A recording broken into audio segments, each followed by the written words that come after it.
Morning, hello, good afternoon, good evening, whenever you're watching this. My name's Tim Elliott, and I just wanted to record a short video about the idea of creative leadership that I delivered for a recent Help to Grow alumni event.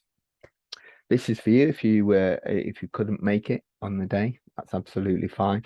I hope you find these ideas useful.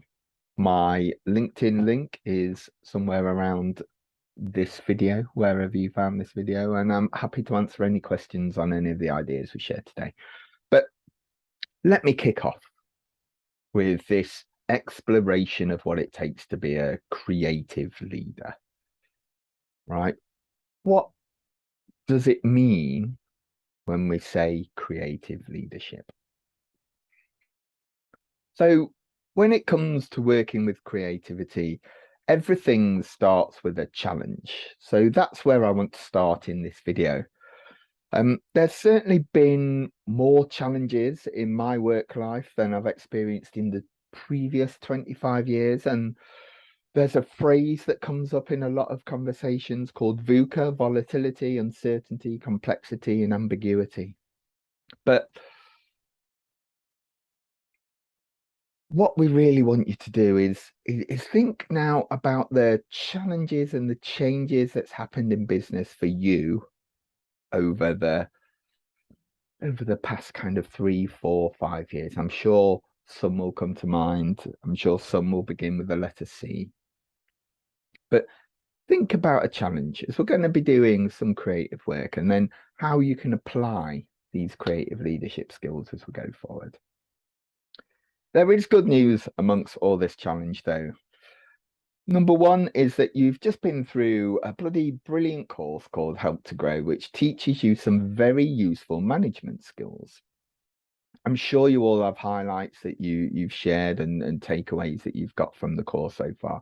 But honestly, in my world, it's like a Swift mini MBA, like a introductory tool to kind of true executive and leadership education. And you will all have a bunch of tools from that course that you can move forward with.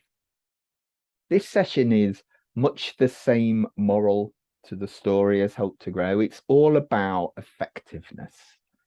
Also, there are 4 categories of cross-functional creative skills that are the foundation of effectiveness in business, right? So these 4 cross-functional core creative skills hold the answers to any challenge we kind of face as entrepreneurs, as leaders.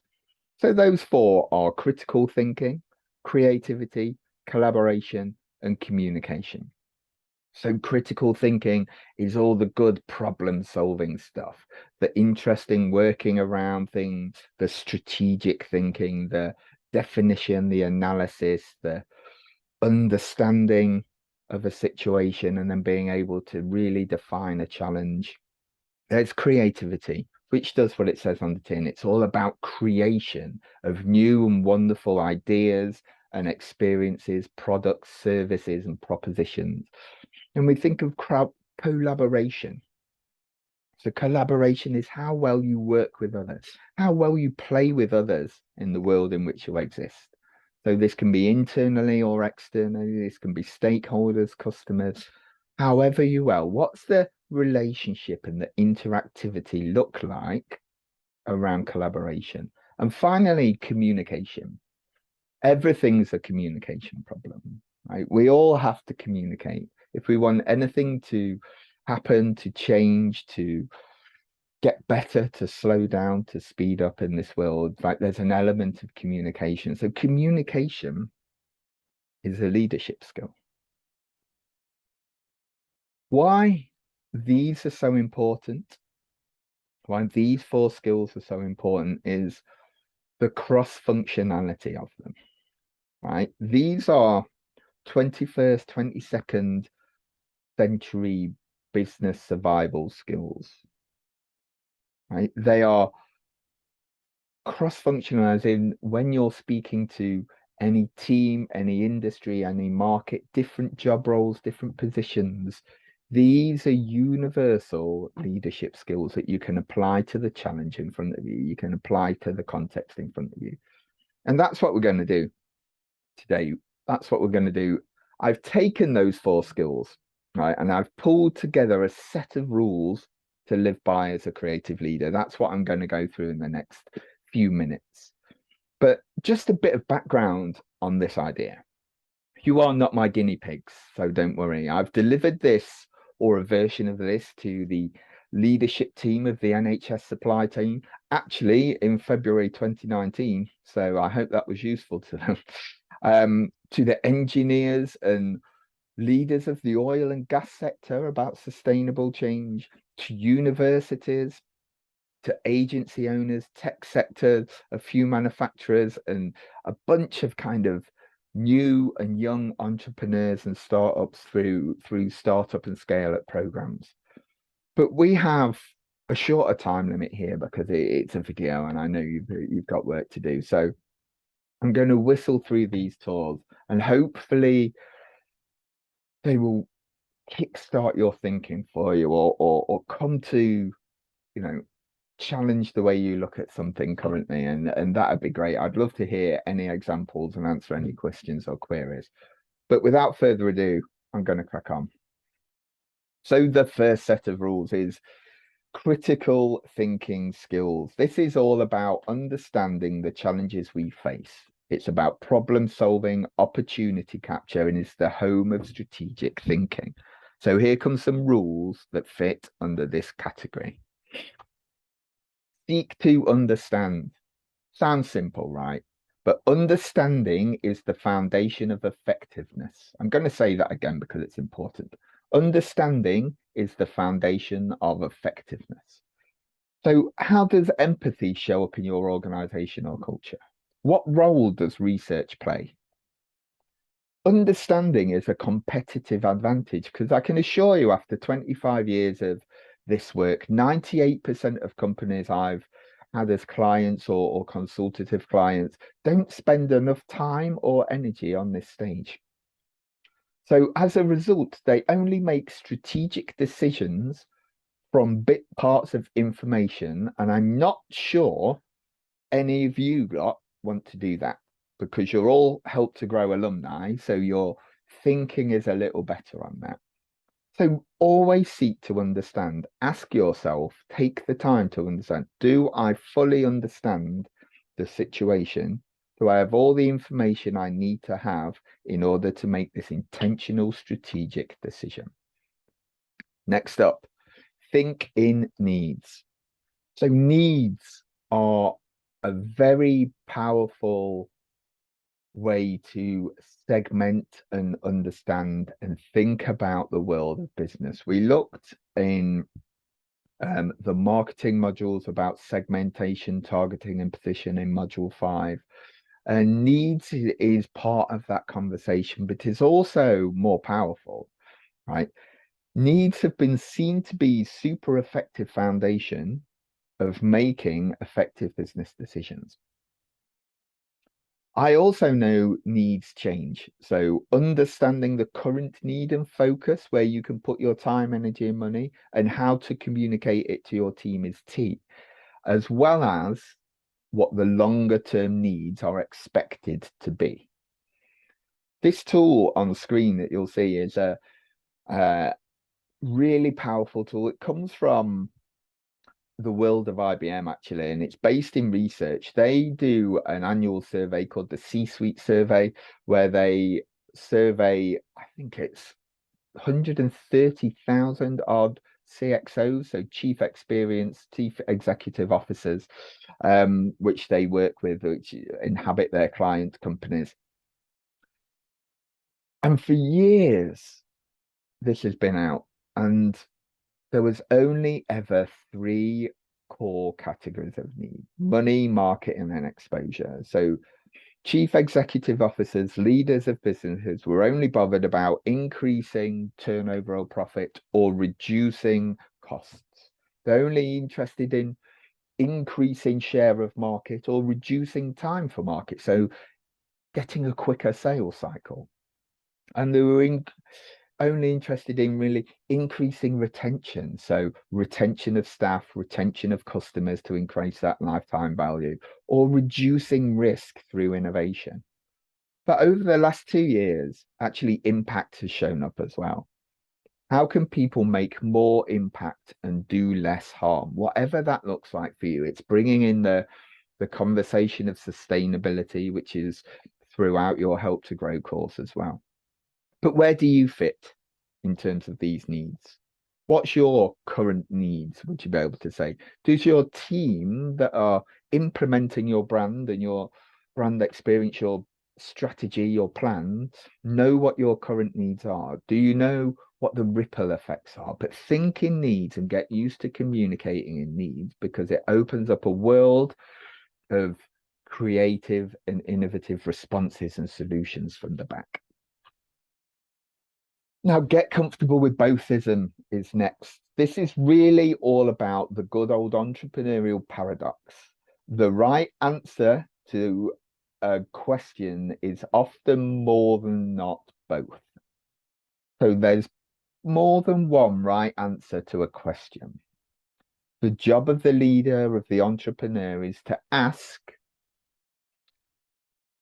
the questions and understand that the answer is both, or be able to choose which one comes first. So there's a few examples that show up in my world on the screen there. Freedom and specificity. When we're talking about creative work, we often speak about the need to hold the freedom and specificity of creative freedom, but specifically for a strategic, intentional point, like exploration and definition. Those contrasts in our mind at any one time that will help us make good creative decisions. There's the long and the short of it. This comes from Peter Field and Les Burnett. Right? It's a really great example of effectiveness. They were surveyed 250,000 businesses in the UK, I think, or just under, about to try and understand what effectiveness was. And they came up with a ratio of 60% of effectiveness comes from long-termism, from long-term brand thinking, from having a North Star that's a bit further apart. But you can't just have that good stuff that pays off in a year or 2 years or 3 years. You need short-term sales activation, short-term activation to support your long-term growth plan. And that's the long and the short. There's the slow and the fast. Right? Do we move slow or do we move quickly? Do we move slow? Do we move quickly? The opposite of one good idea is another good idea. That's a phrase from an amazing person called Rory Sutherland. And it's one of my favorite quotes, and he's one of my favorite business people and gurus and thought leaders. But the opposite of one good idea can be another good idea. And the new or the old, right? The new to pull to do things always exists in business, to create, to innovate, to disrupt, or do more of what already works. What we know has got us here today, right? The trusted and reliable stuff, or do we do new stuff? Do any of others of these spring to your mind? These little paradoxes, these little dualities, these little pieces of bothism. Have a think. Okay, next one is know your truth and how to prove it. Your truth at the center of your brand, at the center of your business, is what drives you. There are two types of truth when we talk about truth at any time, but applicable to this particular talk. The first truth is subjective truth. So subjective truth is true because it's happened to us. It's our lived experience. It's our beliefs. We know it to be true because it's happened, or we can see it happening, or we perceive it happening to us. The other truth is the one that we all learn at school, objective truth, like it's scientific fact, right? It's provable, but people can choose to believe it or not. Look at climate change, look at the Flat Earth Society, right? We know these things to be true, but people can choose to believe them or not. So subjective truth makes things meaningful, and objective truth is informative. You need both. So these are the things that you need to know as leaders are the key to effectiveness, right? So what are the fundamental truths, the first principles, the foundational, unmovable truths at the center of your business that you need people to understand? Are there particular values that need to show up in every aspect of your work, right? What's the truth? But also, how do you prove it? There's no good saying that these things are true if you can't prove it. What stories can you tell? What anecdotes? How do you prove your truth? This is how you get effectiveness. This is how you get change. This is how you get alignment in cultures. Understand what truths there are and understand how you prove it. There's a great example from a recent workshop I did just before Christmas for a creative agency reaching their 10-year anniversary and wanting to pivot. One of the fundamental truths they came up with was tenacity. They were creatively tenacious. They didn't stop till it was done, till they were happy, till it was a perfect delivery. Right. And this was a thing that they wanted to show up in everybody's work and in their behavior and be able to communicate it as a differentiator in people's business. So know your truth and how you prove it. So long-termism. Long-termism is missing a lot in business, especially in SME sector. So I have a question for you about this. How far are you thinking in the future? What does your long-term plan look like? If you don't have a plan or a strategy or a direction for 5, 10, 20 years time, and you want your business to still be operating in that time frame or to be in this role at that time frame, why don't you have that thought? This is very much like the infinite game. If you've come across Simon Sinek, there's lots of YouTube videos. If you Google infinite game Simon Sinek, he will explain it for you. But finite players, people who play to win the competition, think short term because they only look to achieve quarterly, monthly goals, right? And infinite players look to continually improve. There's a different mindset, there's different behaviors, there's different attributes of culture in there, right? And again, as we looked in the bothism, like the long and the short of it, yes, you need short-term sales activations, but you also need long-term things, right? You need to master long-termism. Long-termism is meaningful. Long-termism is where you make more impact. Long-termism is based on this idea of continually improvement. There's a great example that Simon Sinek gives actually about the difference between Apple and Microsoft. It's quite an old example, so Microsoft has got new leadership and seem to be doing better things. But Simon Sinek got an opportunity to speak at both of their AGM style events. And he went to Microsoft and all the conversation was, how do we get better than Apple? How do we sell more stuff than Apple? How do we beat Apple at this? And he went to the Apple one the following week and all they were talking about were, how can we help teachers become better teachers? How can we help designers become better designers? How can we help architects become better architects? They weren't playing the same game. They weren't looking to beat Microsoft. Like they had a long-term goal of continual improvement mindset. And Simon Sinek made a little joke. He said, I went to Microsoft last week and they gave me the new Zune, which was their iPod, which I don't think exists anymore. He says it's so much better than the iPod. And even the executives of Apple were like, I'm sure it is, because they weren't playing the game of being better. Right? They were just looking to continually improve. They had a different perspective, a bigger view. Right? They were playing a different game than the short-term competitive, small mindset that Microsoft had. Okay. The last one under critical thinking is be brave. there's a version of this talk which is called Brave Creative Leadership, and it's much more rambunctious, right? This is a call for you to fight against the homogenous. Right? Change happens at the edges. It's a wonderful phrase. I don't know who said it first, but it shows up in my life a lot. I've put two items on the screen there that you would have heard of in your Help to Grow course: differentiation and distinctiveness. Like, these two things that you learned about in Help to Grow matter more than ever. So differentiation is, why are you different than the other people who meet the same need of the people you choose to serve? Like, why are you different? Points of difference can't be things like, we have good customer service, we do good value for money. They're expectations.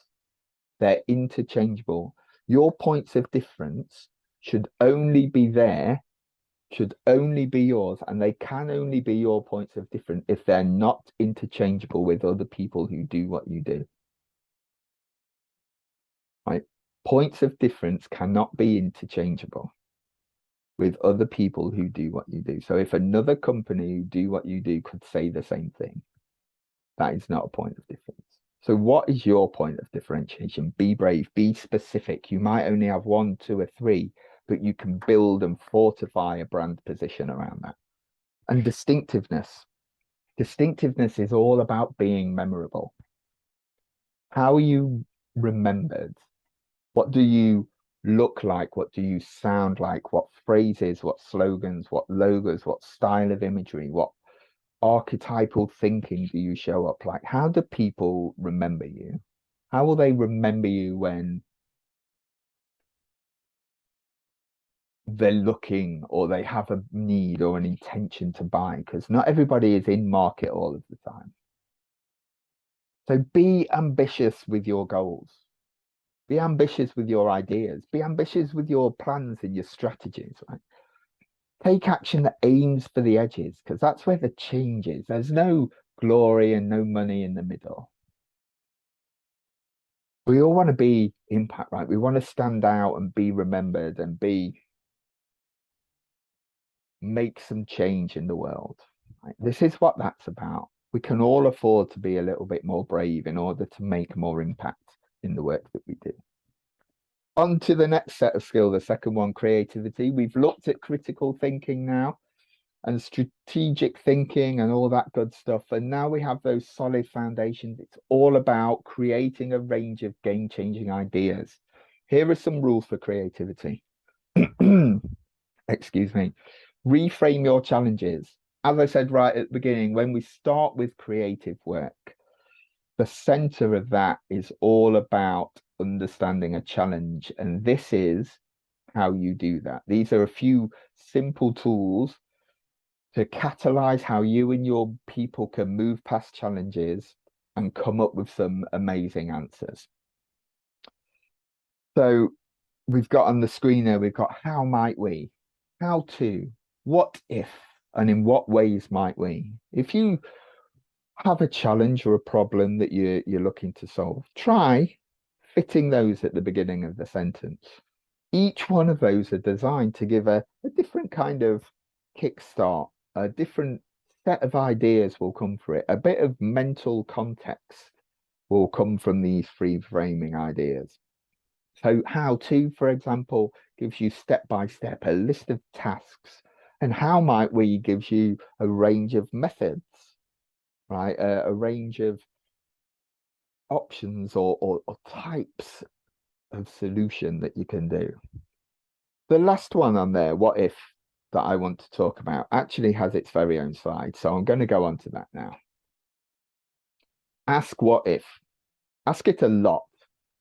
This rule is about being intentionally and strategically curious.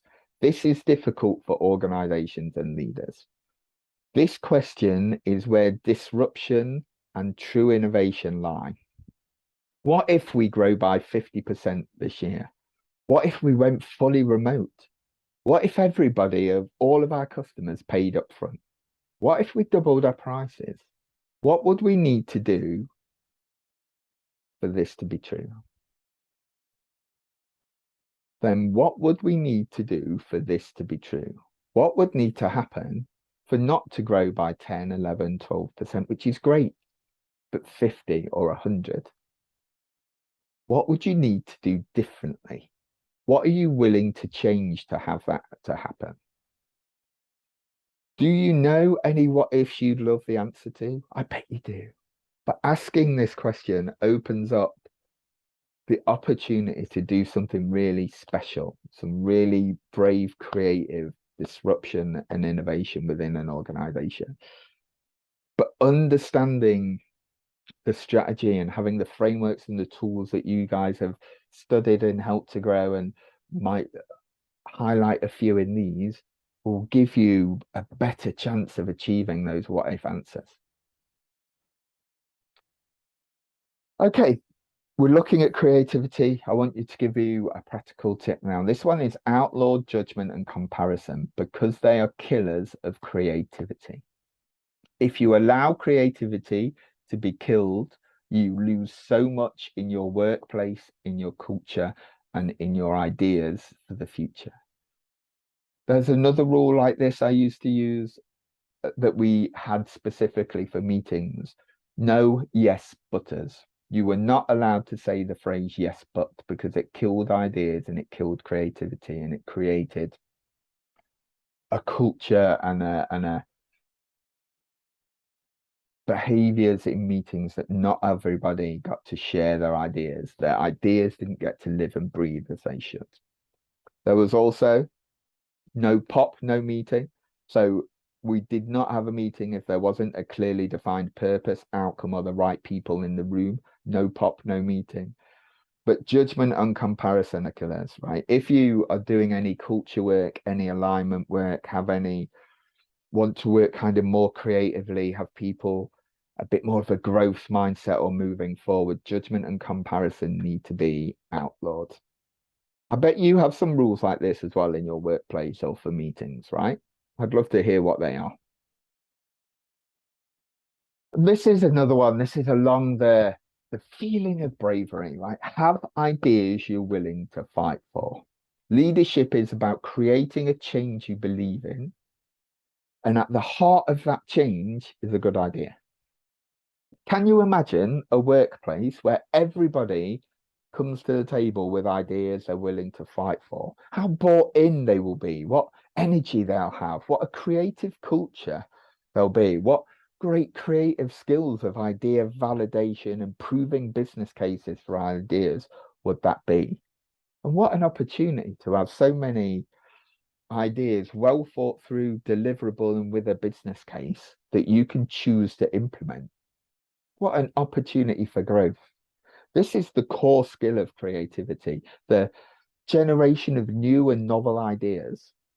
I would love to delve into the idea generation, but we don't really have time in this session. And there are many, many ways to generate ideas that are, I'm sure happen in your business anyway, but not to open that can of worms. But I just wanted to share this thought, right? This leadership skill of encouraging and catalyzing and representing the idea of only bringing to the table and having ideas you're willing to actually fight for, to make them fightable, to be able to stand up for them so much. You have to have validation. You have to have a business case. You have to be fully thought through.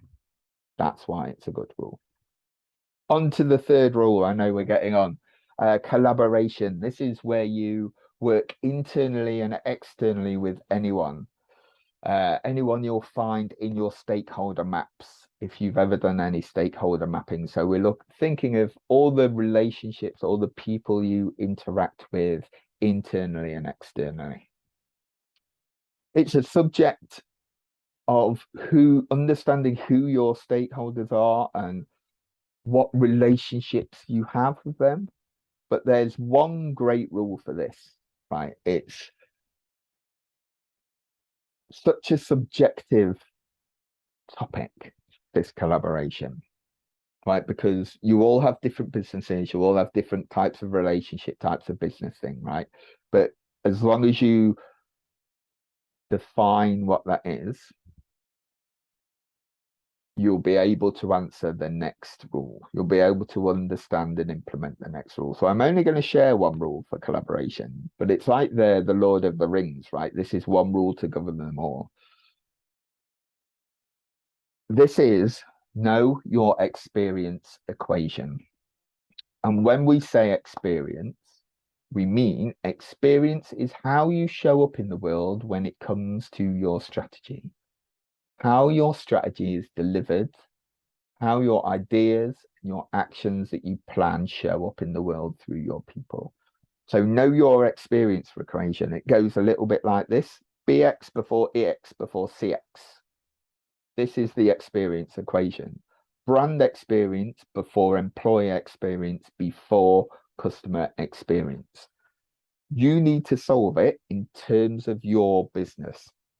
What is your business's experience equation?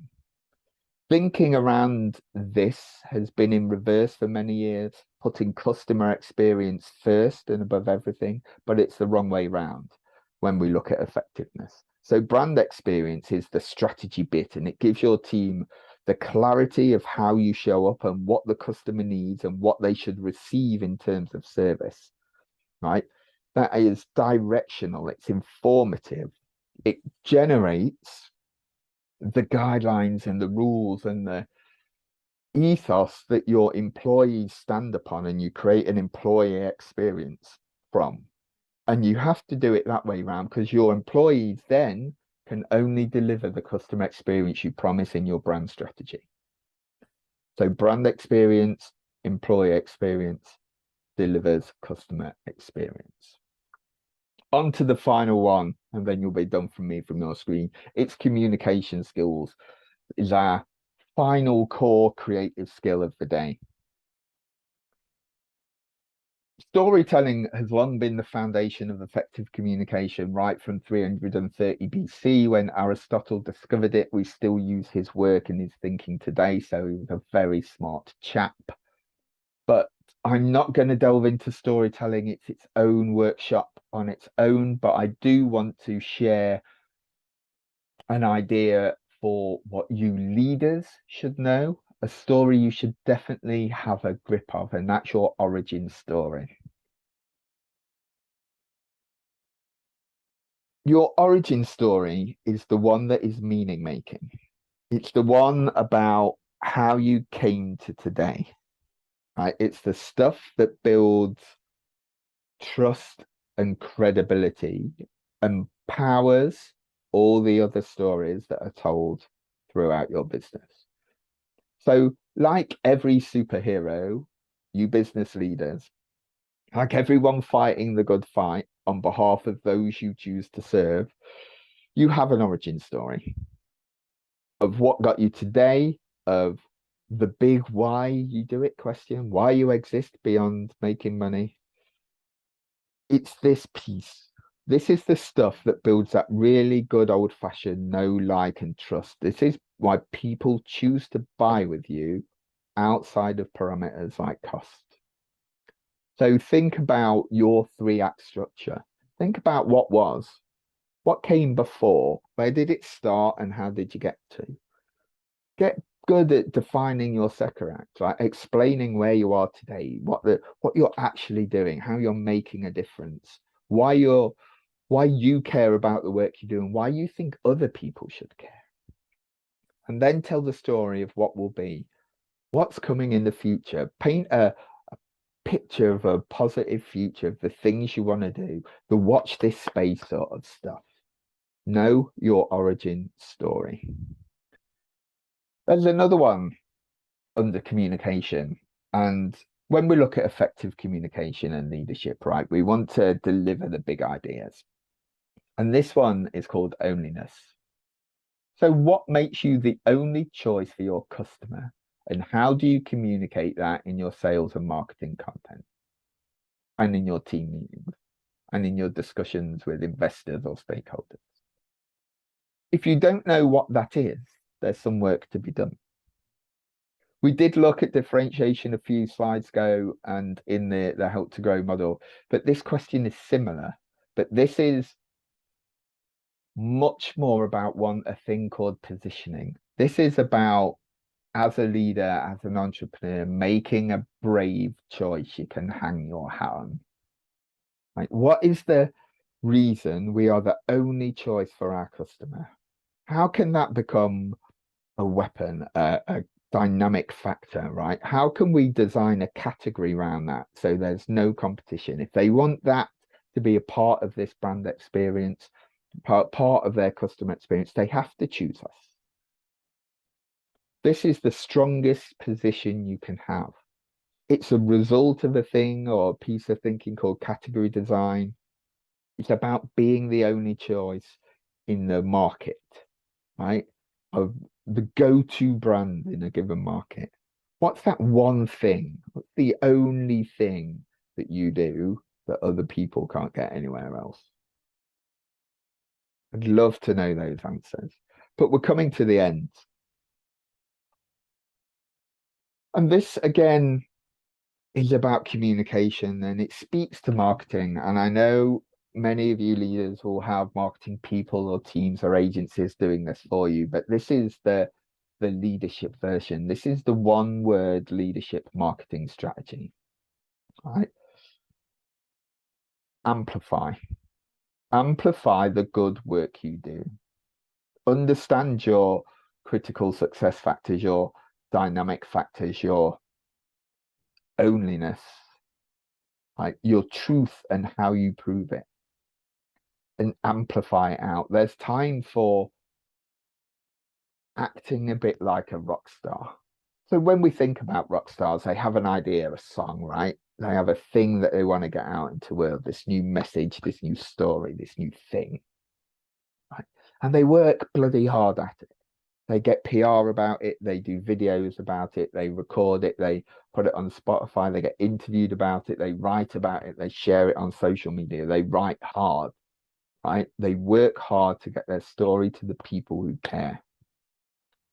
And this is your one word marketing strategy as a creative leader. Amplify the good work you do. You don't have to get involved in everything, but lead by example and tell the stories that matter. Tell the stories of the good work you do at every opportunity that you have. So that's it from me. We've looked at critical thinking, we've looked at collaboration, creativity, and communication. And just to iterate, these four categories, I've come up with a few roles that have shown up in my work and my life that I've implemented with people. You will have some others to this, like in addition to that, that you will add to your own. But these are the cross-functional creative skills, right? These are the categories that you will need 21st century and beyond to build a creative, successful, effective business. These are going to be the front and center. So thank you very much.